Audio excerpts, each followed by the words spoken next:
interesting prison fact. In order for me to break this fact down the way I want to, I need y'all to watch this little clip.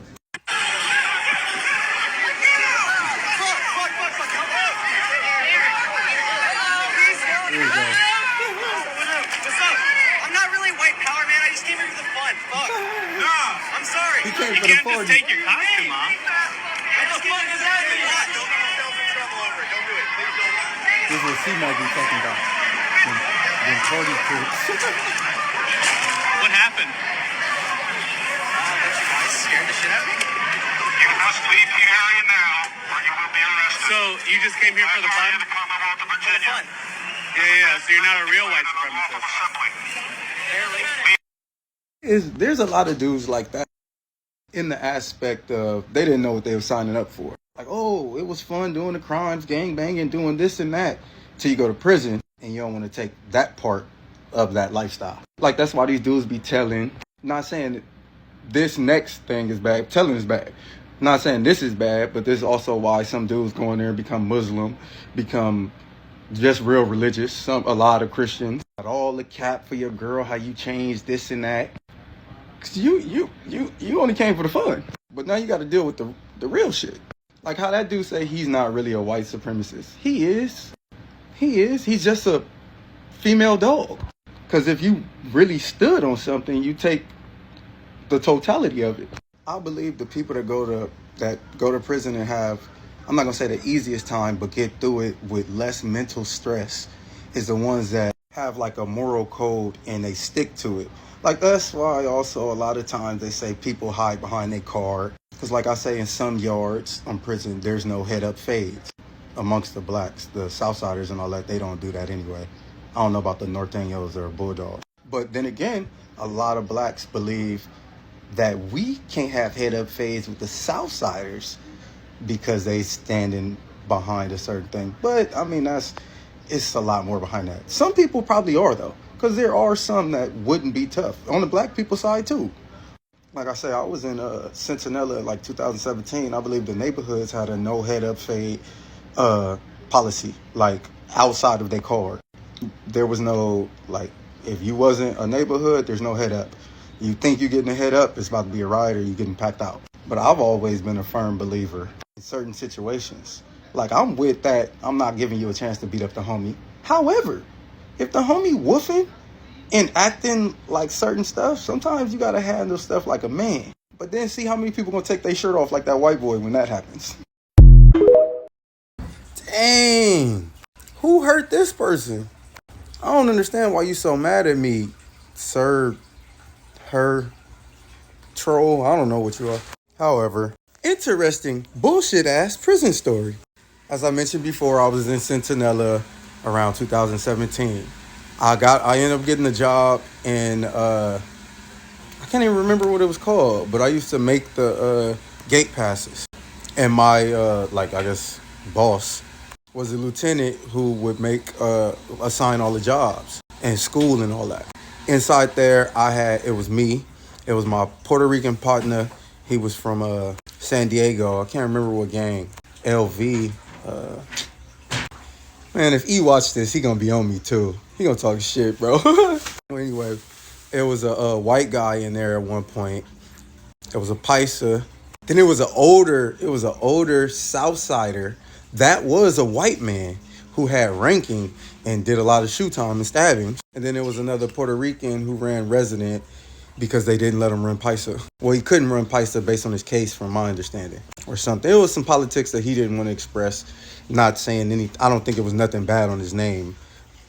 Just that, like, it was deep. I guess he had some important people in his case. When I got this job, it was one of the most insightful moments, time in my prison term. All those people that I just stated, like, they fluctuated. Different people came. Oh yeah, there was another Southsider that was down. That was actually Hispanic. That was down for like 25 years since he was like 16. Like I say, some people would leave, new people come get the job, but I had the job through all those people that came. I remember my first day coming in, the white dude, he was cool as hell. He was in there because he impersonated a cop and robbed somebody's house or something like that. So he had like 20 years or something. He was getting out in like 3 or 4. He should be out now. But one of the first questions he said to me, messed me up. He was like, hey, do police really be racist or y'all just like crying about stuff like that? It's like, whoa, he bold. However, I just gave him an answer of hell yeah. I remember when I was 13. Like I said, I'm not a big dude in general anyway. I'm only like 5'11" at the max. On some good days. Been skinny.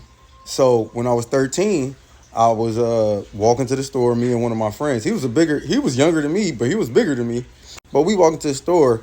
I'm 13, he probably like 12. As soon as we hit the corner, I stayed in the 20 Bloods. As soon as he hit the corner, the police bounce out, grab us, just hem us up on the wall. Hey, you got some guns? You got some drugs? Like, bro, I wouldn't even know where to get that if I wanted it. So after they pat us down and search us, they forced me to go home. They told me to go home, like made me go home. I was scared of the police at 13. Told me I can't be out past 4 o'clock. His response was like, oh, hell no. I'd have been arguing. I'd have been telling him I'm not going. I'm like, bro, at 13, my mama didn't tell me that. Black parents don't tell their kids that. He just couldn't grasp the concept of when the blacks interact with the police, the first thought is don't get shot. That just didn't register to him. We used to have a lot of different racial talks and insightful talks. The Puerto Rican would tune in and all that. The Puerto Rican ended up getting fired because, we was getting food. We was getting the police food and we ended up taking the wrong thing and he took the rap for it. So he got kicked out and went to a different job or whatever. Real solid dude. That was an insightful moment because really he saved my job and it just was good character from somebody I didn't even know in prison. And it kept the cycle going. However, I can't remember. I think it was 2018. They had a big search, all California prisons. So we was locked down for months. And I ended up being able to go to work eventually. But we knew that the search was coming because people's phones was getting chain letters from other prisons. So being as though that happened, we was able to hide phones at our workplace in a couple spots. And then afterwards, after it all cleared down, we getting them back slowly, like every other day or whatever. But it's a lot of stuff still going on in the yard, like different people getting caught with different drugs and all sorts of stuff. The Paisa that was working with us, he was on Goon Squad radar. Goon Squad's office was right across from us. They just had this black Goon Squad lady with so much yeeks. It was hard not to get up and watch her walk in that office. But anyway, they low-key was on us. I think somebody was telling. So they was doing random searches all around the facility. And one day I had a flip phone at this time. I had, and my celly, he had a smartphone. He on his bed on his phone. No, he on his bed on his phone, but his phone is up next to his TV, the angle. He watching a movie off of that because it's count time. And I'm on the phone over there texting. I had to be on the toilet, texting. We the first sale from the little side door. Boom, they come in, big search from the side door. Well, it's not really a search. They was doing a wine sweep type thing, pat down, squat, cough. Like I say, I had a flip phone. I didn't see people in this situation just flush their phone automatically and then regret it later. Damn, could I have passed? So they come in, boom, we the first ones. They get on us. All right, get naked. I got my phone in my hand. I take my shirt off. I take my pants off. Just got my drawers on. He's like, no, get naked. My phone's still in my hand. I don't know what to do. I literally just tucked my hand in my drawers and took my drawers off and folded them, put them on my bed. I did the squat and cough. They left. I was able to get my phone. Insightful moment. Sometimes you just got to calm down and not have bullshit people get you out your character and you fumble to play. Thanks for your interaction, though. One thing about prison is everybody else's actions affect your actions, or really affect your outcome, I should say. Even in Los Angeles County Jail. Simple examples be if somebody do something and the police don't like it, they take away the whole program for everybody. They try to act like that's just normal procedure, but really it's trying to give incentive for us to hurt this person. But not even just with stuff like that. Was when somebody blow the power out. Lord of mercy. Now we be running around scrambling, trying to make extension cords. Gotta have the cord coming out your cell to the next cell if they power is still on. Because when you blow the power out, you blow out the power for the top tier and the bottom tier, whoever is on that little frame right there. And sometimes that blows out the toilet too. And you know how messed up it is for you to be in prison with a not functioning toilet. And sometimes they don't care how long, it'll be a minute before your stuff get fixed. I'll be ready to hurt somebody. Anyway, that reminds me of a prison story. I was in Centinela prison, it was 2 dudes from up north from the Bay. Since everything is like racially separated and gangs and all that, you really depend on other people to, I guess, be honorable gentlemen sometimes in order for violence and stuff to not happen. Now, these 2 dudes from the Bay, one dude was big as hell. He was like 6'4". The other dude was probably like 5'6", little skinny dude. They were cellies. Like I said in previous videos, you can rent phone time.